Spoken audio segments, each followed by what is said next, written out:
You are now tuned into the 2-Minute Warning, a live stream community conversation pertaining to social and political issues and how we can collectively resolve them. Powered by the Westside Gazette.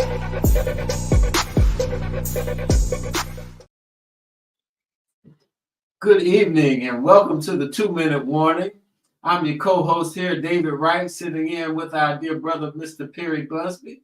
And to my right here is our dear brother, Mr. Bobby R. Henry Sr., the editor of the Westside Gazette, the Broward County's blackest, boldest, oldest family-owned newspaper.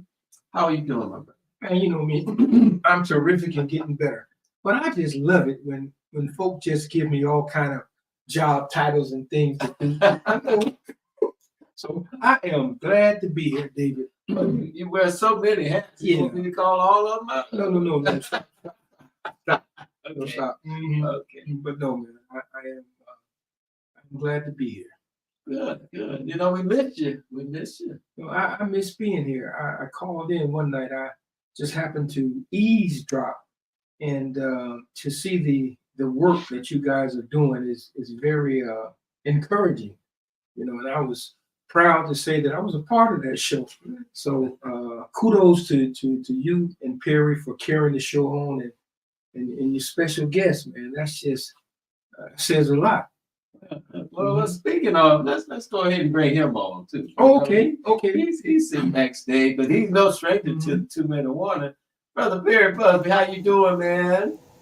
Good evening, my brothers. So good to be with you, and so good to be with the 2-Minute Warning family. So always glad to spend this hour when we have the opportunity. So, Bobby, glad to see you back in the spot, man. Oh man, you know, like I said, I really missed it. You know, I was partaking in some historical aspects, if you will.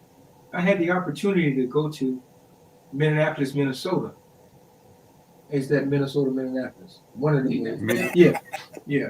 So you know, and while there, we visited Paisley Park, home of none other than Prince.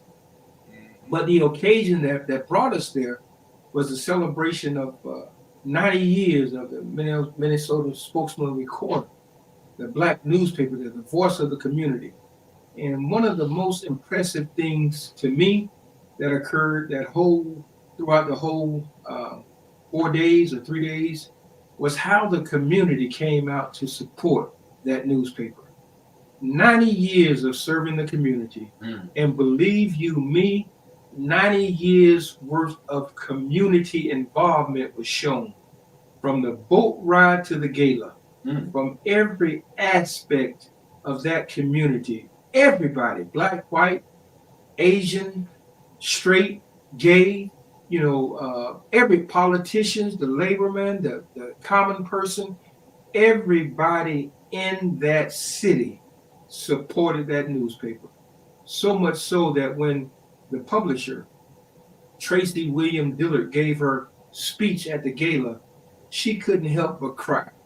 You know, it was just that moving. And I know sometimes we don't get what we may think we deserve, but that night and in that instance, she got everything that family and that newspaper deserved, and that was the support of the community. And her tears of joy was shed. So, and from, you know, want me to go on? Because you know, I'm sure we don't get it as often. I'm sure there are other communities in the country where we have that outpouring and that fortitude for a black-owned newspaper that exists, such as yours. But again, these are times we have to speak up and speak out, especially when the community itself comes in and shows up and shows out, because it's much needed, especially now.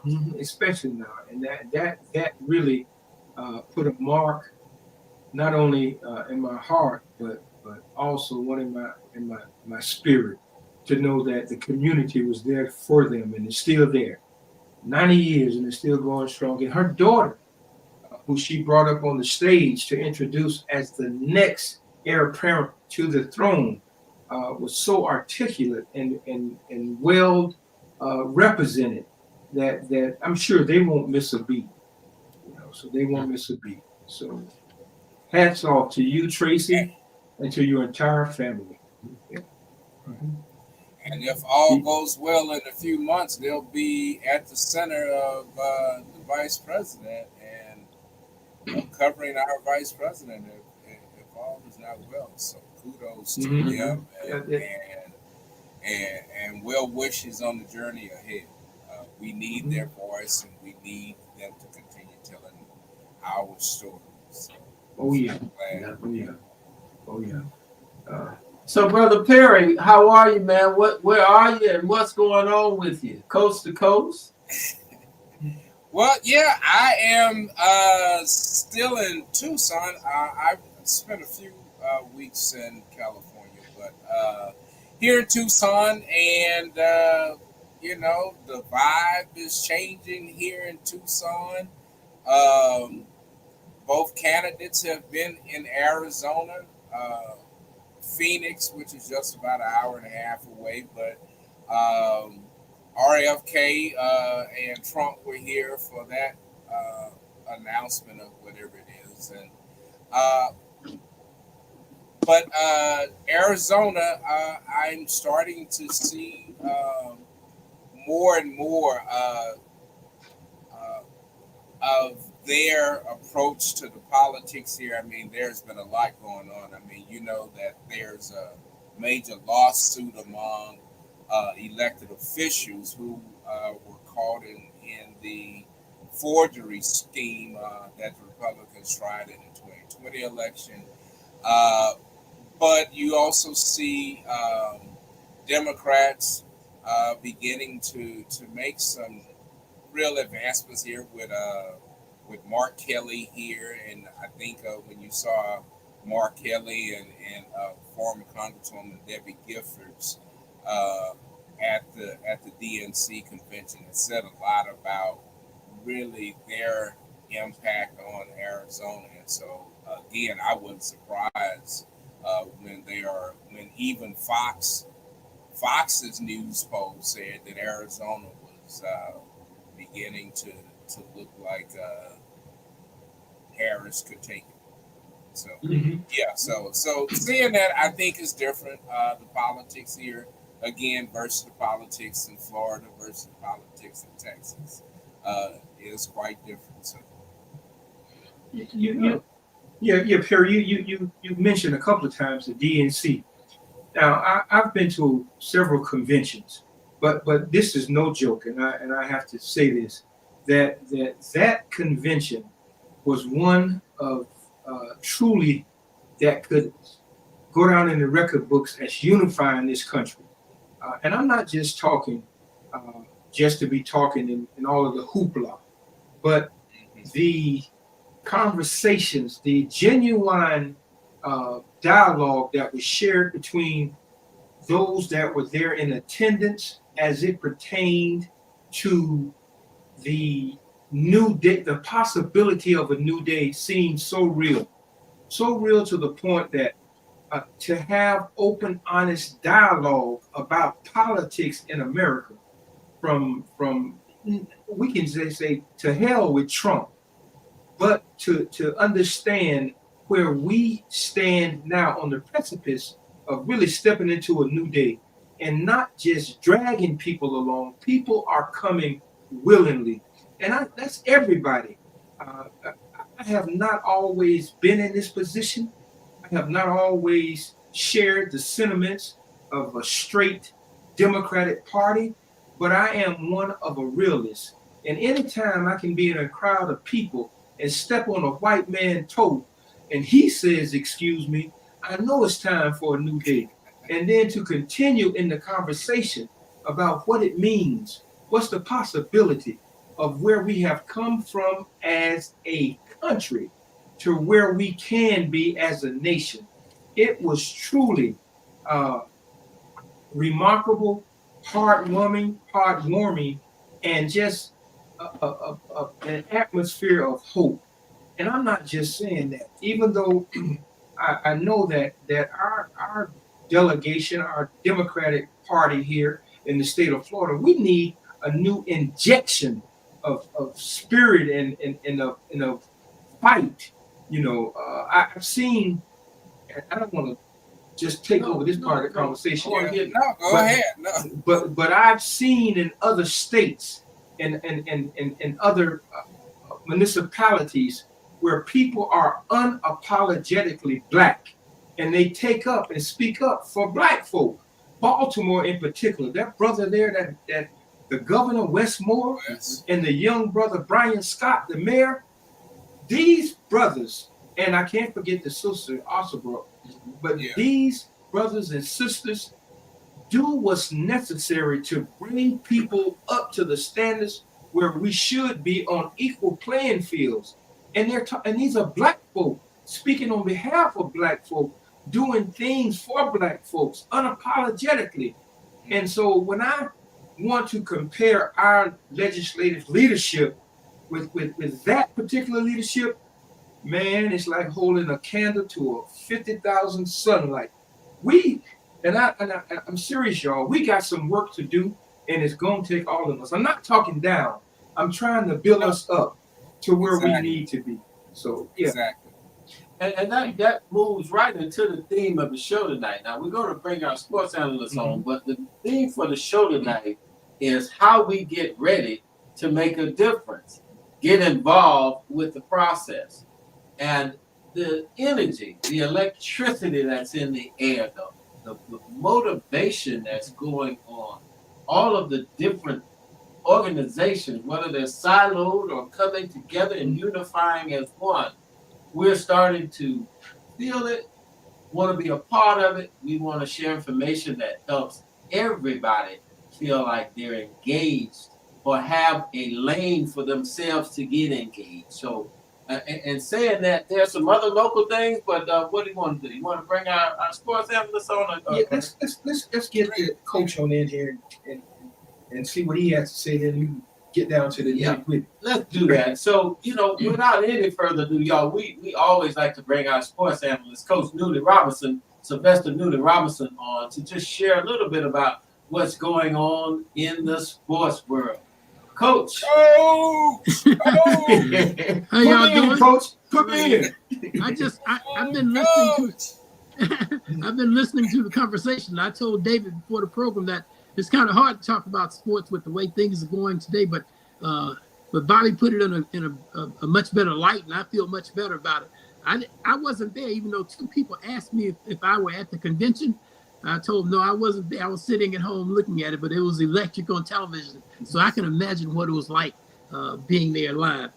But let me get through this quickly.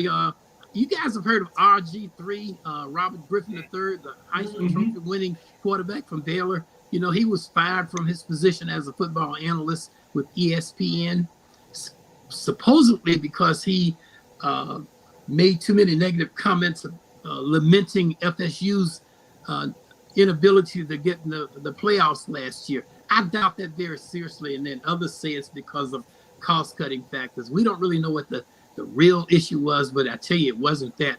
Another person who was also let go was Sam Ponder. She heads the NFL Countdown show, and she was also released, and she was making $3 million, and that was the only show she was doing. So ESPN says it was because of cost-cutting needs, but I doubt that, because I hire other people to take their place. There was another issue involving Tua, Dolphin quarterback, and ex-coach Brian Flores, who is now the defensive coordinator with Minnesota. Well, Tua openly criticized Flores for criticizing him and treating him the way he did when he was the head coach. We all know that Flores really wanted to trade Tua for Deshaun Watson. I'm glad that didn't happen, because Deshaun has been injured since he signed this big contract with Cleveland. But every coach knows what he wants as a football player. I think the coach went about it the wrong way. You can criticize a kid's play and his abilities, but to castigate him personally is not good. So Flores actually took the high road and he agreed that he had made some mistakes and that he is learning from that, and he just wanted to move on. The press tried to get to it to add more fuel to the fire, but he decided not to, and I think it's best that we move on from that. I do want to say, however, Flores really left Miami after being fired and accused the owner of being a racist. And he ended up in Pittsburgh as under Tomlin, and then he got the job with Minnesota. And there was I don't know what the undercurrents are, but nothing has been said about that. So apparently he was compensated mightily, and it was pushed under the rug. That's my personal opinion. Now that's I don't know if that's true or not. A quirk about baseball. There's a young man named Darren Hansen. He was playing with the Toronto Blue Jays, and he swung at one ball, fouled it off, and then a torrential rain came down. And about a month later, they rescheduled the game. In the meantime, that player was traded to the Boston Red Sox. So he played for Toronto in one game, and in the same game, he played for the Boston Red Sox as a catcher. That's amazing. That's what happens. That's what happens in baseball. I don't know if I explained that exactly right, but that's what happened. He played for one player playing for two teams, same game. All righty. Okay. Now, here's the exciting thing for me. I love baseball. The Dodgers and Shohei Ohtani and the Yankees and Aaron Judge. It's possible they could be in the World Series. Back in the day, they were always in the World Series. When Jackie Robinson was playing, they had a hard time beating the Yankees, but it's always a thrill when those two teams make the World Series. Well, Shohei has the possibility of hitting 40 homers and getting 40 stolen bases in the same year, which is unprecedented. And Aaron Judge has the opportunity to break his own record of 63 home runs in one season. So I hope that happens. I'd like to see it happen. That's what's happening in sports, y'all. That's basically all I have right now. Oh, one more thing. College football is kicking off tonight. Colorado and Deion Sanders. That's another story. They're going against North Dakota State. We have the OBC Orange Blossom Classic this Sunday, North Carolina Central and Alabama State. So it's really going to be an exciting year. So thank you so much. Y'all have a great show. Yes, thank you, Coach. Thank you, Coach, as always. All right. So again, our topic for tonight is how we get ready to make a difference. Get involved with the process. There's a lot of activities going on. Different organizations are doing different things. I know here in Broward County we have several things going on, and this is me talking. I know that this effort is going to take meetings and activities all across this county. The thing that I would offer or suggest is that there is a central message that's the umbilical cord that goes across the platforms of each and every one of us, to actually to get the message out. What I found out to be happening is that a lot of people are depending on one source. When you engage in conversation, one of the first things come out, if it's not the first, it's the second, is to get to the Divine Nine or to get to the churches. What about those people who make up the Divine Nine in the churches? What has happened to us reaching out to the grassroots people that have actually been the force to get us to where we are? I mean, I know that League of Women Voters, I know that the Urban League, I know that there are several, NAACP, there are several things happening, and I don't want us to discount or overlook our grassroots people. This is what has come out over the years to get us over the hurdle. where we need to be. Because if you add up every person in the Divine Nine, it doesn't equate to the number of citizens outside of that make things happen. And Bobby, I'm glad you're making that point. And before we bring on our other guests, there has always been, and I believe in the Black community, that we look to leadership. We look for that one leader that really helps galvanize our community. And in my opinion, I can't point to one individual. So when we talk about these silos, we just have to make sure that they're covering all of the community, as you say, the ones that are voiceless, the grassroots that maybe don't have leadership right now. How do we go out and reach them? And I want to go ahead and bring our guest on. She's backstage. No stranger to the 2-minute warning. We call her Attorney Sandra. She had an opportunity to be in Chicago, but she's also a resource. She brings so much information that we want to go ahead and bring her on. Attorney Sandra, are you with us? Yes, I am, and I'm not sure what my lighting is like. I'm one of them dark-skinned sisters, so I kind of disappear at night. Yeah. Look, I'm fighting light too. You see, I'm soaking it all. So I'm sitting here like, how can I get some light over here so they can see me? You are the light, marvelous. Sandra. You are the light. And I mean that, and I must say this. Thank you for that. But I'm for real. I got lights over here, over there, cause I hear you, girl. I hear you. Sandra she was at the DNC, and we had the opportunity to interview her on hashtag Let It Be Known, and that was one of the proudest moments for me. Even though I'm the chairman of this organization, to have one of my homegirls, not only that, a professional and one who actually carries the weight, for me to get a chance to talk to her on a broad scale so others can see that in itself, that was again one of the high points of my adventures at the DNC, Sandra. So I thank you so very much.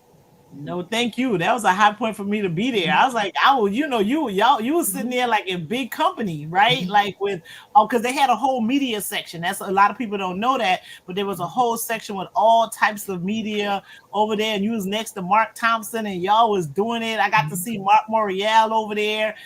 Nancy Pelosi's daughter was there, so it was you was over there with some heavy hitters. So for you to give me like a couple of minutes to sit and talk to you and your audience, that was amazing for me too, and I appreciate that. That's what we do. That's what we're supposed to do. That's what we're supposed to do. Black folk, that's what we're supposed to do. So Attorney Sandra, we want to bring you in on the conversation, and it's been teetering back and forth now with the grassroots movement. Y'all want to keep getting me in trouble. That's what y'all do. No, you got some allies. Y'all about to get me kicked out the party. No. What are you trying to say? There is no grassroots project. No, really. And we understand. We understand. If you go up to the fence and don't cross over, we understand. I'm a perpetual line stepper. In the famous word of Charlie Murphy. So he's like, I think he was talking about Rick James when he said that it was like a perpetual line step or something, but I know Charlie Murphy said that joke. Yes, I don't mind stepping over the line. Okay. So bring us up. How do we engage our communities? And not just set one above the other or overlook one to get to the other.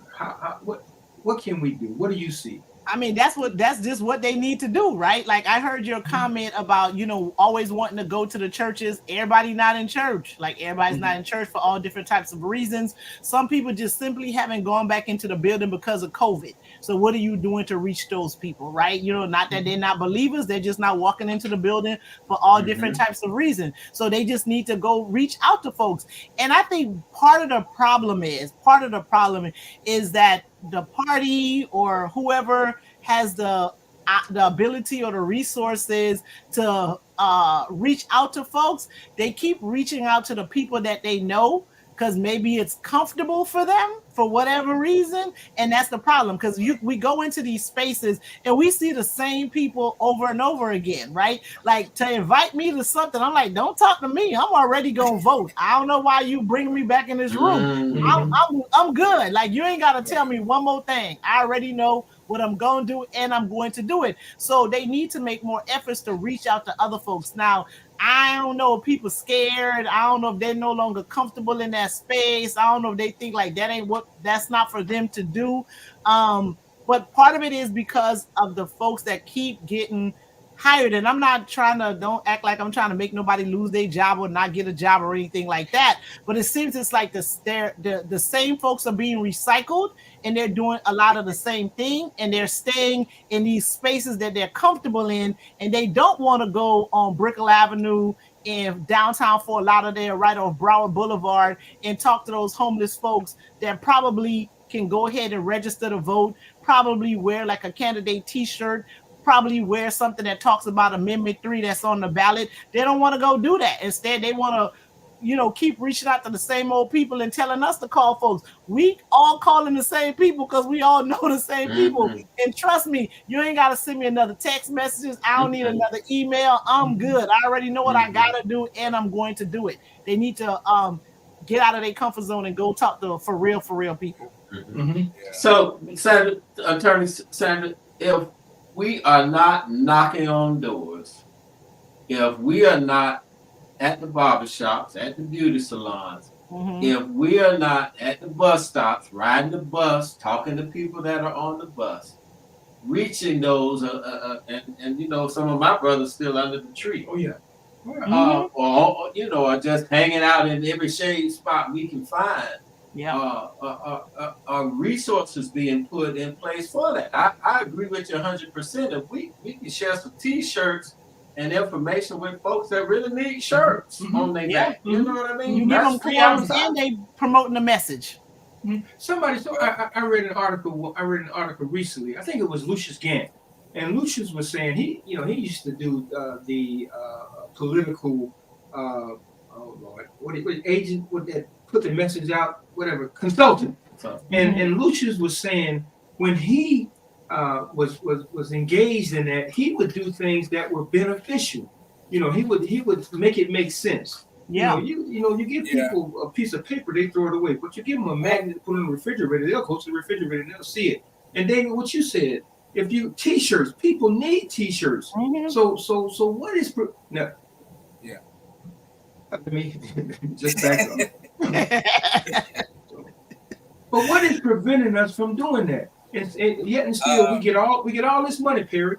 We get all this money and give it, as you say, to the same old people over and over and over, and we get the same results. 16% of damn voter turnout.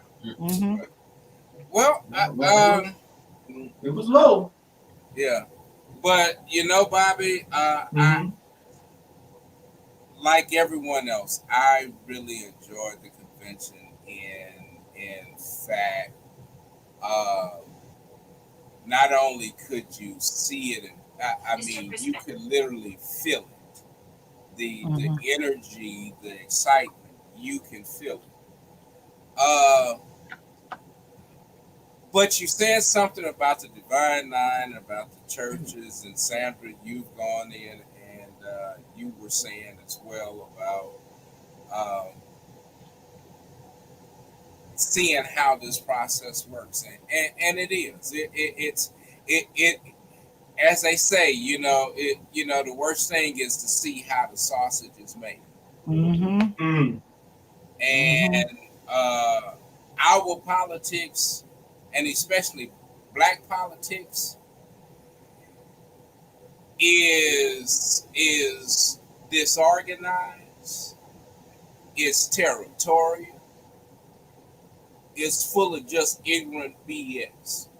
If we can just, and we are at this point, let us just be plain. Bobby, one of the first articles I wrote in the Westside Gazette was about... Oh yeah, you use that cuss word. I'll never forget that. No, but one of the articles I wrote was, "This is not your grandparents' elections." Right. And I talked about how I used to see my parents then go to the election. And yeah, on the surface, elections look the same. And so we started out with the churches and the Divine Nine leading that process. And we just sat back on our behinds and assumed that that's the way it was. And because we got some ego-driven folk, they took that territory. You ask, I've worked in this circle with white folk who trying to do things in the black community. Yeah, start out NAACP, the Urban League, and I'm saying I have nothing against either of those organizations. They have a penetration within a part of our community that no other organizations have, but that's just their penetration. Mm-hmm. There's a part of our community that never touches either one of those organizations. Mm-hmm. But we have to understand that white folk don't know us. They go with the brand they heard. Mm-hmm. And politics at its core is grifting. Even among what would be considered some of the most respectable people and organizations. Put money out there and you'll see the worst of us. Mm. And we all fighting. As Sandra isn't lying. They all claiming that they know some people, and when all of a sudden you go to their events, you see the same 25 Negroes. Mm-hmm. Mm-hmm. Yeah. We've yet to drill down to our young people. When we want young people, the first thing we want to do is tell them about, get out there on social media to present what? Our young people, I'm honest, our young people really have very little respect for the elders in our political community. Hold that point, Barry. Hold that point. Sam, what's your thoughts on that? So I agree that the election and voters are very different, right?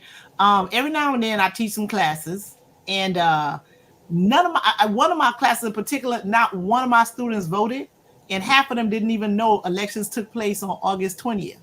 That's crazy. That is absolutely crazy. Okay, for them not to have known it, and they were all of voting age, and they didn't even. They're like, wait, what? I vote for this. Don't know who the state attorney is. Don't know who the public defender is.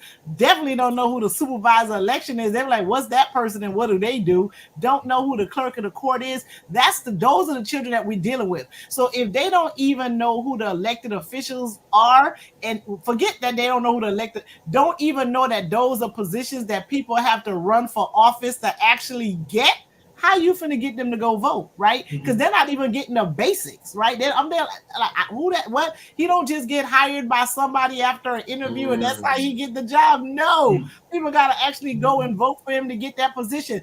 Have no concept. So if you're dealing with with young folks who don't even know that most of these positions are elected positions, then that means you're definitely not telling them to go register to vote. And if you are, they have no idea who they're going to vote for or what they're going to vote for. And that's not a good look. So there's a lot of work that needs to be done. And that's a failure on the part of a whole bunch of adults. You know what I mean? Like my twins have an older brother, and for whatever reason, I took it for granted that he was already registered to vote. So Tuesday, I made sure I called him. I said, listen, here's your ballot. I need you to go vote. He gets there and he's like, oh, they made me do this other paper because they said I wasn't registered and I can vote in November. And I was like, oh my God, I can't believe that happened on my watch. So that means that if he's not registered, his mama ain't registered, his daddy ain't registered, ain't nobody in that house is registered to vote. So that's the kind of things that's going on. And I thought they were in the schools making sure the children register. My daughter knows she can register to vote at 16. Right, she already knows that at 16 she can register to vote. So by the time she turned 18, she can go vote. But he's 18 years old, but left for college on Sunday and wasn't even registered to vote in the primaries before he left. And that's the kind of stuff that's going on. Sandra, you raised a very interesting point, though, Sandra, and that is when we're talking about going out to find voters. I'm saying you really don't even have to go out. If we start checking our immediate circles, because we make some invalid assumptions around our circles, and it's showing. And one of the things I hope that we can change is when we find out that someone doesn't vote, that we don't immediately go to the shaming. You don't vote. You don't do this. And that stops people from telling us. And it goes right back to that same discussion sometimes in the street about church people. We have a tendency to condemn. As Malcolm said, remember, that was a time when you did not know. You know, and how did that make you feel, right? When you were shamed. Listen, guys, we're at the bottom of the hour, so we got viewers that are chiming in, so we're going to get to them, but this is such a power-packed conversation. How do we, what's the old term? Catch the fish. Oh, yeah, before we try to clean the fish, educate our folks, and create relationship. And be that individual, that humble individual that is willing and eager to share knowledge, to speak to somebody on the same level that you met them on, but by the time you leave them, they're a new person. Right. They're a new person. There's two things. Let's do this. They gotta go fishing, David. Right. They gotta go fishing. Yeah, I see Miss Patricia Millerson has a comment. And I would choose this one because it affects me directly. It says, hire from the communities, use local Black media now. Go to the shopping centers, especially grocery stores, where average people visit daily. They want the information. The choir knows the hymns, and you're absolutely right. You're absolutely right. That I made myself a note. As it pertains to tonight's topic, we need to send people who are not afraid, who are not condemning a situation, those who are concerned about those people that we may overlook. Those are the people you send to those areas that you may not feel comfortable in. We don't want you to be uncomfortable. We want you to be comfortable. So you stay over there. Don't come up. But yet and still, give us what we need to do what we need to do there. You were given perhaps got voter outreach dollars, and you're not using it appropriately. Then get some over here. We have to share the wealth. And there are maps out there. They know these areas. There are target areas. There are areas where we feel safer door knocking than others. It's just point blank. You don't have to worry about somebody pulling the trigger while you're standing on the front porch. I just want to say that. So we need a few door knocks, definitely. Supermarkets, all of that. I never forget when Barack was running. They sent down some young white college students here on Sistrunk Boulevard at the Cheryl Dickey's building to try to galvanize this community to talk to the Black preachers. Dr. Matt King Carter said, Who are you? What? So let's get this message and the messaging straight. Nikki, get your people. Rick Hort, y'all quit playing. It's time for us to stop playing and call call you to the front and center so we can have this discussion. Don't duck and dodge and run from it. Let's have this conversation. We're not reaching those who we need to reach, so let's do something different. And that's what this conversation is about. And Bobby, I would dare say again, you've hit the nail on the head. You're talking to people who only do what they've been told to do, or what they know to do, and that's no disrespect to them. No, not at all. I'm just saying you have to bring in different voices. We've had Nikki Haley on this show. We've had Rick Hoy on this show. Not Nikki Haley. Not Nikki. Nikki Freed. I'm sorry. Nikki Freed. Not Nikki Haley. No. Not yet. Although we right, and we very well could. You know, but no, we had Nikki Freed on here and Rick. And so I dare say, I dare say to those of our viewers and listeners who are paying attention, do us a favor. You go run and tell them what we said. Go tell Nikki Freed. Go tell Rick Hoyt. Go tell those who perhaps have some semblance of some leadership or some control in that party that they need to bring their behinds here and talk to the people and do something. Y'all go tell them. Well, he's coming to the Shirley Chisholm Democratic Club meeting on Tuesday and to tell people how to engage, because I did invite him.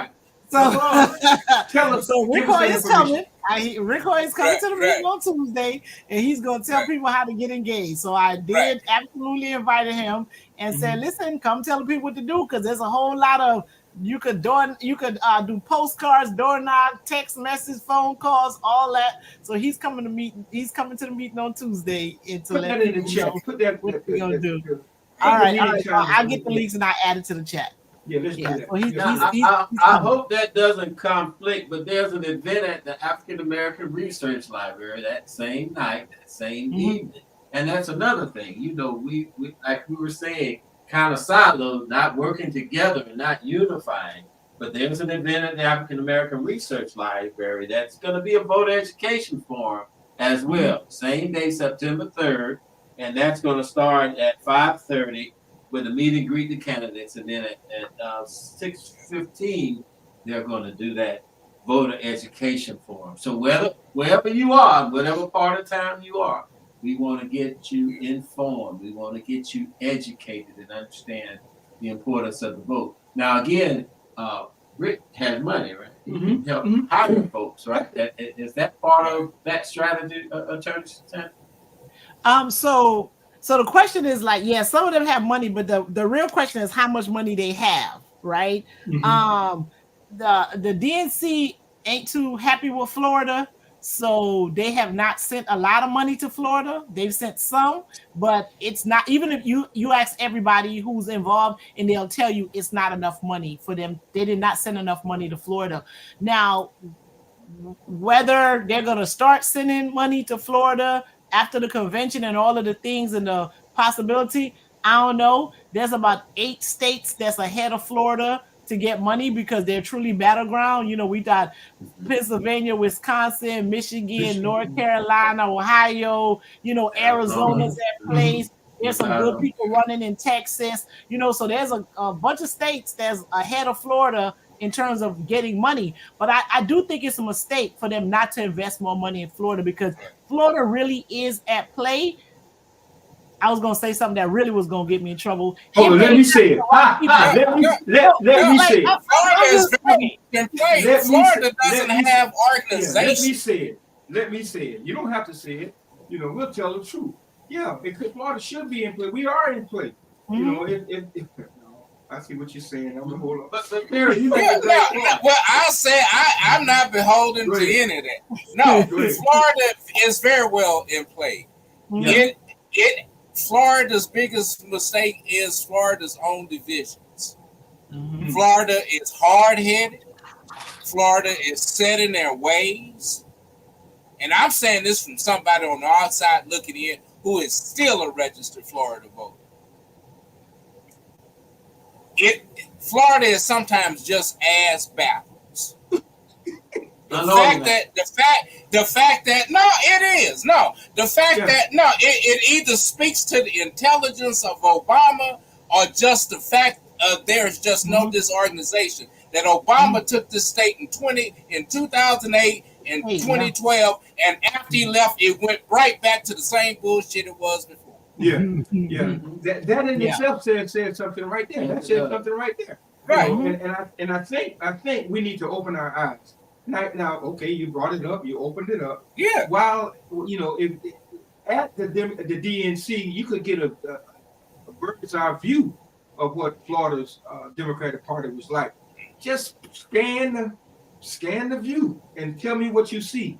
Your eyes covered what you see first. That's the first thing. When you look, you still see some of that good old party stuff up in there. You don't see enough diversity, and then the diversity is not pushing forth what true diversity is. We can't allow the party chairman or to dictate to us what should be going on.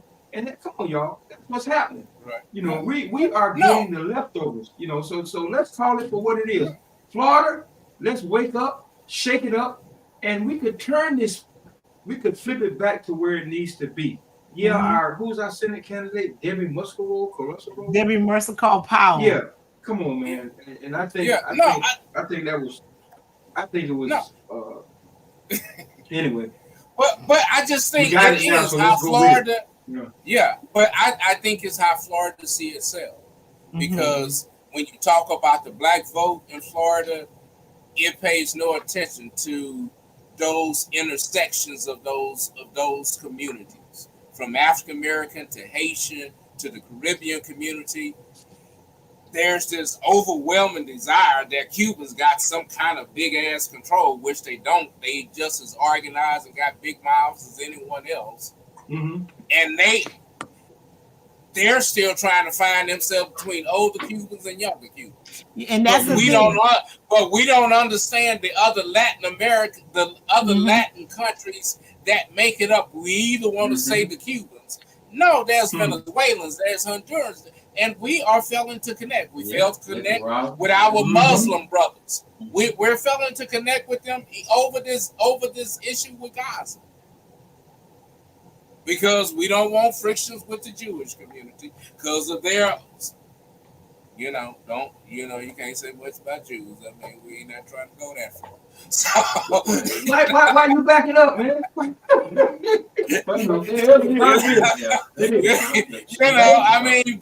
that is true. So I'm not trying to offend any group.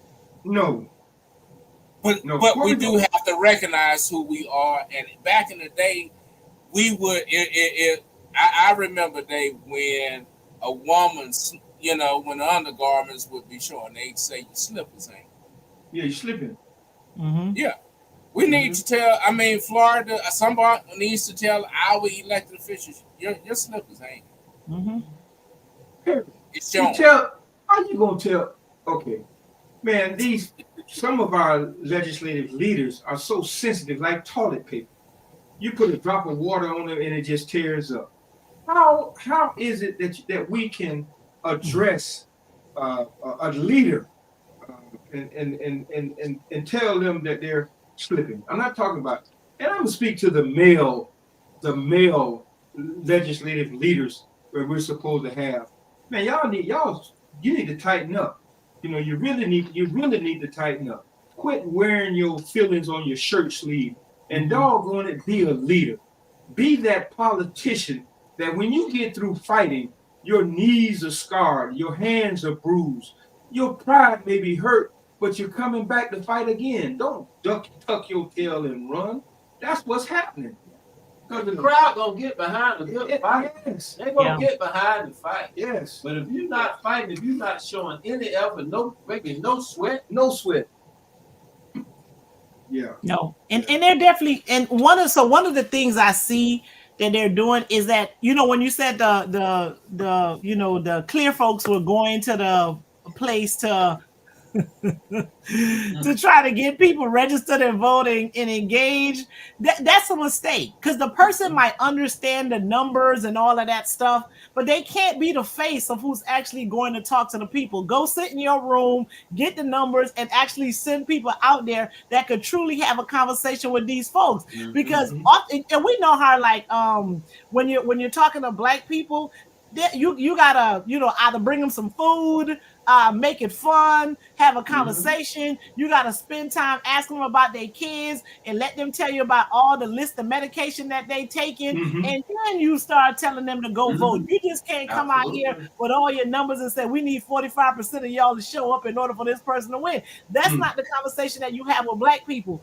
and a lot of them don't know that. They understand the whole, like, this is our win number, this is our vote number, this is what we need for turnout, and and all of that. But you got to be the conversation has to be completely different. Nobody wants you to come lecture them and tell them about what they want to do. They first want to know that you actually care about them, and you're just not coming here to pimp them and get some stuff that's ultimately going to benefit you at the end. You got to have a conversation, and you got to spend that time. And they have to understand that when you go knock on Black people's door, you not finna be gone in 60 seconds. That's just not how it's gonna work, right? And that's part of where they're failing, is that they're not understanding, they're not accommodating for the different ways in which you have to approach folks to get them to support you. Yeah, and I agree, Sandra. I think it's that, as well as coming out of this convention, I mean, you can't help but feel good. And even if you have some reservations, they're well warranted.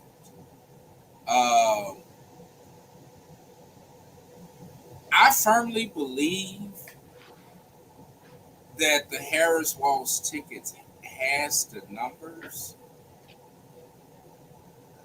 but I'm still not sure those numbers will be realized. I mean, who do you because think is going to come up short? Who do you think is going to come up short? I'm not sure, because really right sure. now, no, I'm not sure, and it's because of this. It's several factors. For one, we got to dissect frenzy from reality. And a lot of people like the feeling, but a lot of people ain't really connected with the reality. We also know that the playing field in this election has changed. We see what's happening in Texas with voter rolls being purged like never before. We see how Republicans are setting up bunkers in places to try to, be an obstacle to the vote being counted. And so, Bobby, when we go back to this, it goes back to, this is not our grandparents' election. And back then, our focus really was, and it still is, and it continues to be, on trying to push people to the poll. And that's an admirable task. But at the end of the day, our only hope is that we're going to have enough people to make sure that any so-called co-opting of the vote will be hard to do. And here's really what I'm saying. I really hope is hard, because I don't know if America really is ready to be Venezuela. That's really the question we got to ask. Is Trump really willing to be a Maduro at this point? And if so, will America be too full of its pride, and it's because of this genteel and all this, pomp and circumstance in which we like to pride ourselves? Will we really be ready to get that ugly?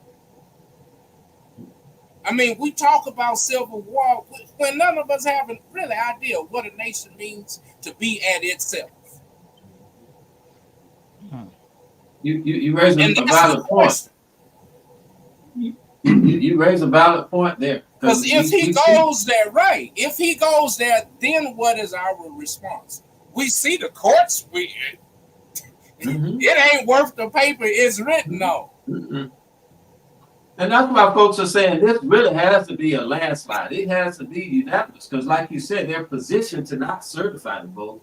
But Attorney Sandra, I want to go back to you. Where are those soldiers? Where are those boots on the ground that's going to have those conversations with our brothers and sisters across the diaspora to sit down and talk to them and make sure they're understanding the importance of this election and getting them engaged? I don't see them.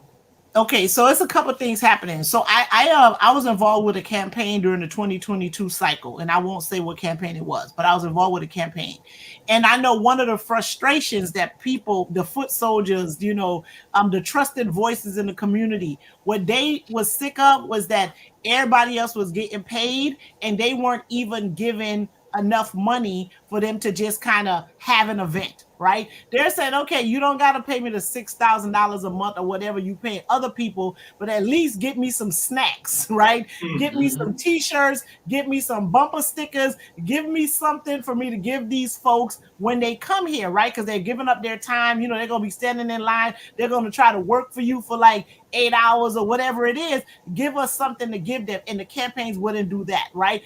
And the reason why people were frustrated because it wasn't that the campaigns didn't have any money, right? They had the money. They were just choosing to put it in other spaces and was expecting the foot soldier, the trusted voices, the people that could actually get folks to come out and vote to just do it on the strength of like, we want to get Dems elected. And people are like, you know what? Forget that, right? And the calculation that the party isn't making is that Black people know how to suffer, right? We got it. We're going to handle it. Bring it however, right? We don't want to, but we know how to, right? So if people are ridiculous enough to allow 45 to be president again, it ain't going to end for us. We ain't finna jump off nobody building, right? Like, we just not going to do that. We going to figure it out, and we going to make it through the next 4 years, and that's it, right? It's the other folks who keep making these poor decisions that can't handle the stress that comes with a crazy man being a president again, right? So a combination that they know that the money is there. I mean, Kamala raised $500 million. Lady, please. Some people gonna work for you for free, but you ain't gonna get a whole bunch of them to do that because you can actually afford to send some money here. So do that, right? And it's one thing to get people to work for free. It's another thing to ask them to spend their money too. Right. So it's a combination of those things, and they got to do better with that. Even if you don't want to give them, you want to keep giving your money to the algorithm thoughts, you need to send somebody to buy the people some snacks so they can at least have an event. Right. And to that point, Sandra, because if they do, then that goes right back to Bobby's point, because then they don't know Florida. So whoever they know sends it right back through the same old familiar shoots, and that's what we've got to begin. We've got to change that narrative that the people who are doing consulting are really more enriching themselves. They're doing the least for the most money, and so the campaign isn't being watchful. These are the people that we know. I mean, the ones that are put on an event and you think that, hey, this is to get something going, and it's just to enrich the same old. And we know the local consultants. I'm just saying. We know. The money's there, and then it's like you hired them to tell. There was one part of it where they hired this person that said that, oh yeah, we need 98% voter turnout. You needed to pay somebody to tell you that, like that you needed all the Black people to show up, like really? So I mean, this is the kind of stuff they doing, and you sitting there like, are you kidding me? Like, I would want to know what you paid this person to come and tell you something that everybody already knew, right? Because there was going to be an issue with getting white women to come and vote. You know what I'm saying? So like what? Right. And here's the true test of their strength. Here's the true test of their strength. If they were really that good at getting out the vote, then why did we have 16, 17% in the primary? That's it. That's that. That is a mark of their strength. So Perry, on that note, we're at the top of the hour. But I must say, this reminds me of the time we were here with our dear Congressman Al C. Hastings over at the Urban League. Oh yeah. And Al C. just broke it down to him. He said, if you want the young vote, you got to go where the young people are. You got to serve up back then. I think it was the Alizé and the Hennessy. But he said you had to go where they are. And you had to talk to them in their language. And DNC chair and all of y'all out there listening, we got to go where the young people are. One of the roads to turning Georgia blue was on the strip club. Was at the strip club. Like when they were turning Georgia blue, they were having register to vote, go out to vote, whatever thing at the strip club, right? And the people in Miami, come on now, we have the Lex. Like Miami is where strip clubs actually became the place to be to go get the chicken wings. You know, so they need to. They better stop getting bougie. You better go. Are you serious? King of who? King of KOD, Lex, whatever. Y'all better, Tootsies, y'all better go. G5, you better get over there, get to the office. Y'all better go. Stop playing. Evidently, y'all ain't tried the buffet at the strip club. You know, I heard the wings are good. I don't know. I just heard that they have good wings. Shoot, one of the biggest buffets. Look, when I was at NASA, one of the biggest buffets was on Thursday at the strip club. Heartbreakers. They better stop being fancy and get their butt I'm over telling there. you. I'm telling you. Y'all playing. That's how Georgia turned blue, okay? I hope they're listening. But before we close out, Attorney, anything else you want to Why share this girl with came us? here? Why did she come here today with this fully foolishness? closed conversation? Did you put that in the chat box? Did we get that information on the? Oh yeah, on the Shirley Chisholm event. Did you share So that with I don't know how to, because it's a flyer. So I think I'm just gonna post the link. Yeah, because it's a flyer and I couldn't figure out how to add it. But I will post I am posting just the link for people to come in. So that I thought it came up, but I will make sure that it's on there. If you're gonna attend, there is a link. There's I did put it up. It didn't post. I thought I added it. So let me.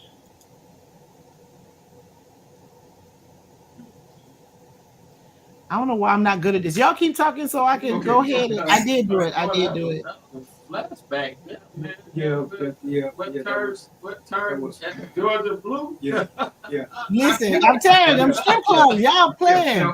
Now, we don't want you good white folks to think that that's the only thing that will draw black people. That's one of the things, though. That's one of the things. Don't do that. Don't pigeonhole us to that. Black folk are some of the most intelligent voters that you want to come across, you know, and we don't take too lightly or too kindly to you, those who are in control, to think that you can pigeonhole us and continue to do the same thing over and over, because you risk losing your base, and once your base is gone, that's it. Perhaps. As loyal Democrats, what we hate to say or hate to admit to, that everybody on that Democratic ticket doesn't have our best interest at heart. Now, I got to be honest with you and tell you, I'll be lying to you if I told you anything different. You know, so we should try to create educated voters, not just people that robotically go out and vote, but education voters, educated voters. Yeah. So this my wrap up, or we going? No, we're gonna let Sandra close, and then Perry, we'll get to you. Okay, all right. Okay, I just want to And part of your point, Bobby, is that we really do need to do better with the candidates, right? Because these folks are winning solely on the strength that they say they're Democrats, and they don't have the best interest at heart. So we have to do better with candidate selection. And I think another thing that the party definitely needs to do better at in like 26 is not make other Dems feel that they can't run against a Dem, right? Because the person has the position, they may not be doing a good job, and they should not run another person, another Democrat that can do a better job than them should not feel as though they're going to get ostracized by the party or get a talking to because they're going to run against somebody who really is not doing the best job, and they're going to win just because they're a Democrat, and that's not enough anymore. We need people who are really here doing this work and trying to really represent everybody and not themselves, because there's way too many of them hanging around nowadays, you know. So that's the point I wanted to end on. Thank you. We want them in the fight, right? You know, yeah. Absolutely. Brother Perry. Well, I mean, you know, tonight's show was about, and I think the vice president, or was it Michelle Obama, who said, who asked us, what are we going to do? I mean, it's time to do something. That was Michelle. Yeah, it's time to do something.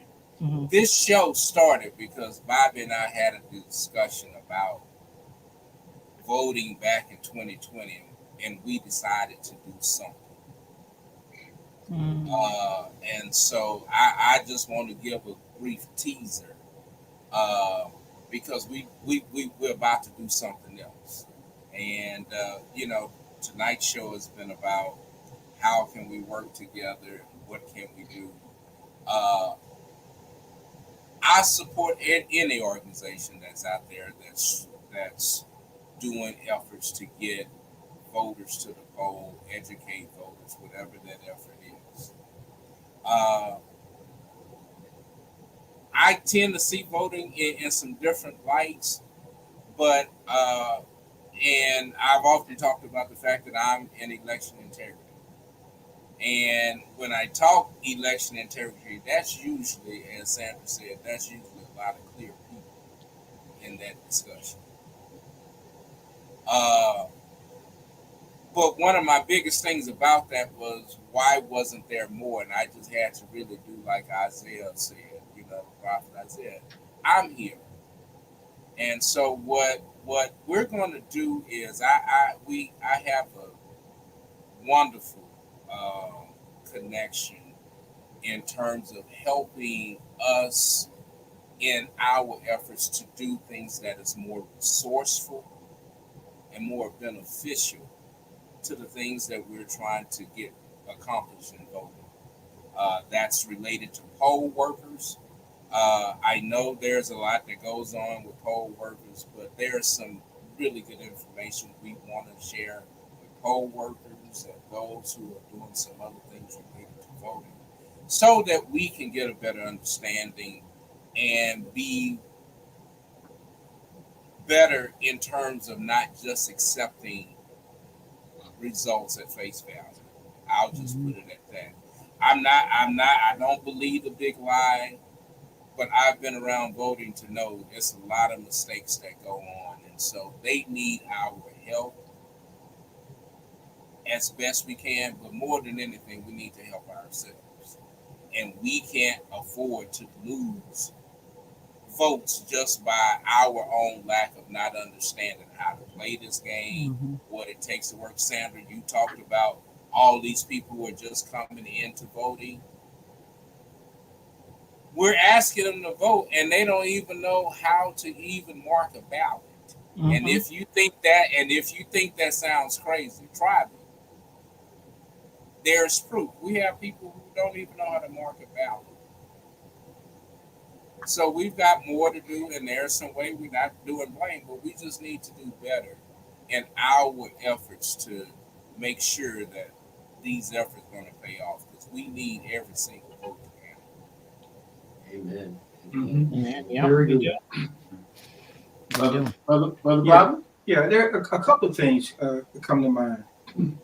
You know, we've said a lot, and from an emotional standpoint, we are emotional people. That's just the way God made us, and we can't go back and change that.